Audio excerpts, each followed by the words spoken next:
Revelation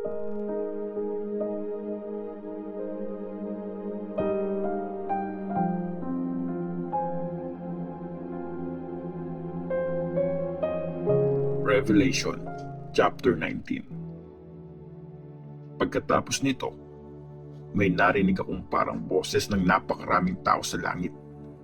Ang sabi, "Purihin ang Diyos. Sa Diyos ang kaligtasan, kaluwalhatian at kapangyarihan. Tama at matuwid ang paghuhusga niya. Ginudge na ng Diyos ang prostitute dahil sa kahalayan niya, kaya naging masama ang mga tao sa mundo. Pinarusahan siya ng Diyos kasi pinatay niya ang mga lingkod ng Diyos." Sumigaw ulit sila, "Purihin ang Diyos." Walang tigil na umaakyat ang usok ng apoy na sumusunog sa makapangyarihang city.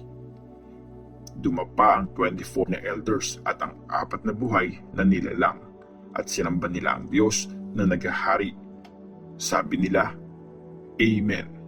Purihin ang Diyos." Ang kasal ng tupa. May nagsalita galing sa trono.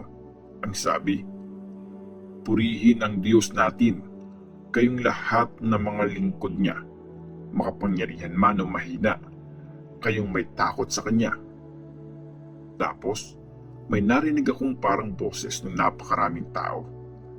Parehas sa tunog ng rumaragas ng tubig at gaya ng tunog ng malakas na kulog. Ang sabi, "Purihin ang Diyos, dahil naghahari na ang Panginoon nating Diyos na makapangyarihan sa lahat. Matuwa tayo at magsaya. Purihin natin siya dahil dumating na ang oras ng kasal ng tupa at hinanda na ng bride ang kanyang sarili. Pinagsuot siya ng Diyos ng malinis at makintab na tela, yung mamahaling tela na linen. Yung linen ay simbol ng mga mabubuting ginawa ng mga taong pinili ng Diyos. At sinabi ng angel sa akin, "Isulat mo to. Blessed ang mga taong imbitado sa kasalan ng tupa." At sinabi pa niya, totoong sinabi ng Diyos ang mga ito. Dumapa ako sa paanan niya para sambahin siya, pero sinabi niya sa akin, "Huwag mong gawin yan. Pareho lang tayong nagsaserve sa Diyos, kasamang iba pang mga naniniwala sa lahat ng katotohanang ni-reveal ni Jesus. Ang Diyos ang sambahin mo, dahil ang katotohanang ni-reveal ni Jesus ang nag-inspire sa mga taong i-preach ang mensahe ng Diyos." Ang nakasakay sa puting kabayo. Tapos, bumukas ang langit at may nakita akong puting kabayo. May taong nakasakay dito na tinatawag na tapat at totoo. Patas siya sa paghusga at sa pakikipaglaban. Parang nagliliyab na apoy ang mga mata niya at maraming maliliit na korona na nasa ulo niya. May pangalang nakasulat sa kanya, pero siya lang ang nakakaalam kung ano yun. Nakasuot siya ng robe na puno ng dugo. Ang pangalan niya ay Salita ng Diyos. Sinusundan siya ng mga army ng langit na nakasakay sa mga puting kabayo at nakasuot sila ng malinis at maputing linen.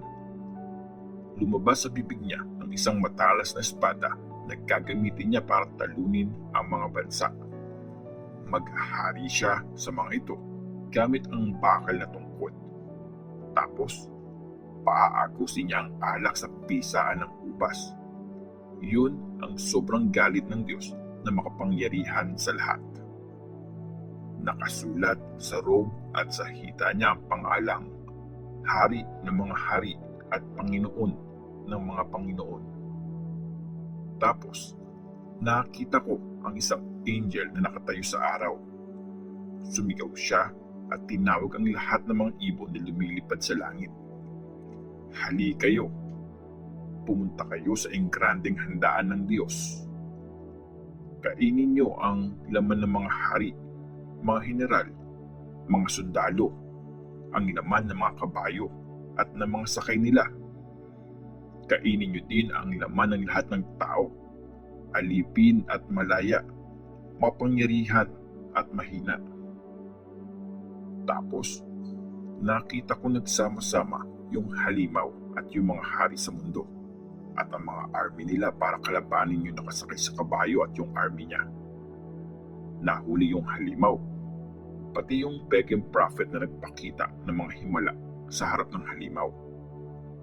Ginawa niya yun para lokohin yung mga may marka ng halimaw at yung mga sumamba sa rebulto nun. Parehong tinapon ng buhay ang halimaw at ang pagan prophet sa lawa ng apoy na nagliliyab sa sulfur.